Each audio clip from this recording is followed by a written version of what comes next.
Why is this panel popular? In this panel, Gutsऽ is to be seen with his typical black cape. It is covering his whole body except the head. An iron quadratic piece at the right shoulder is holding the cape together. At the end, the cloth is uneven and cut. The Dragonslayer is sticking out from under the cape on Guts's back. A fabric is wrapped around the hilt. It waves freely in the wind above his head. Gutsऽ himself is ominous and sinister as ever, one closed and unfunctional eye, the other sharp and looking forward. Eyebrows are tense, given a look of seriousness and concentration. The black hair only complements the darkness of the whole further. Head is pointed downwards and the mouth is hidden under the cape.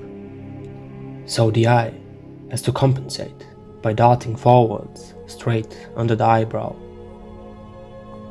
The body is slightly slouched forwards and the muscular back muscles come out more.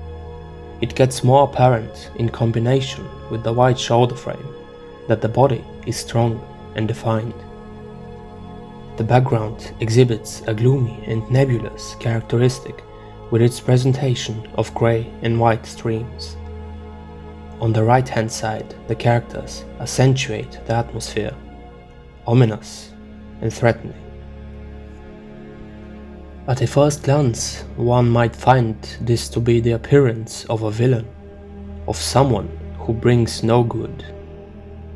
A big man walking with a weapon of which merely the hilt is massive. It can't possibly be a hero of the story, but it is, not a hero, but the protagonist. For even those who knew Gutsऽ, the panel is the same. It is still dark and unpleasant, but it has become normal by now. The name is Gutsऽ, no nice associations. The title is Berserk, no rosy thoughts. It all fits for the knowledgeable reader. That is the guy that survived death and returned for vengeance. He tried to trust anything else than his sword, and that stung him. It seems at this point that the sword is the only trustworthy thing in the world. And then there is darkness. It lingers for as long as you want it. You expect it, and you will certainly get it. Such a reliable companion. And those two things shape Gutsऽ. Sword and darkness. It engulfs his soul, his character. He becomes it, and it becomes him. Humans have never been keen on darkness and judge it as dangerous. Even more unnerving than it is a human that lives in it. There must be something wrong with him, and then you look at his face and realize that there is something wrong. But this panel is a bit different. Until now, many panels after the eclipse have been darkened. They clearly showed the abyss in Guts's life. After a while, he returned once again back to Godot's forge. The old man was on his deathbed. Death for an old man. Godot even lost himself in something, and that made him quite inhuman. That's when he came across the orphaned Erica. She was the only one that brought humanity back into his hardened heart. That's what Godot tries to teach Gutsऽ with his last words. Do not turn out like him.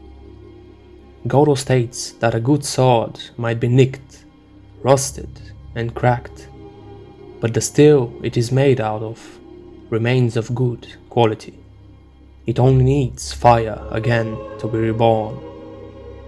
Godot advises Gutsऽ to remain human and reignite the fire of humanity that is being weakened by the cold darkness of the world. The whitish fog behind Gutsऽ in this panel has meaning in the context of the conviction arc. There is finally some kind of brightness in the otherwise lonesome gloominess around Gutsˋ.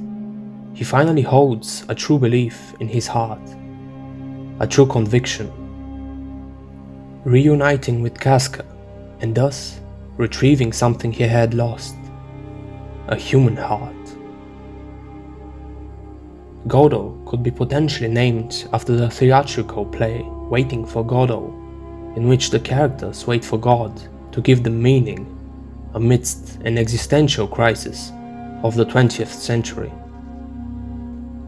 Maybe Godot is that meaningful God to Gutsˋ, who finally reminds him of the meaning in his life.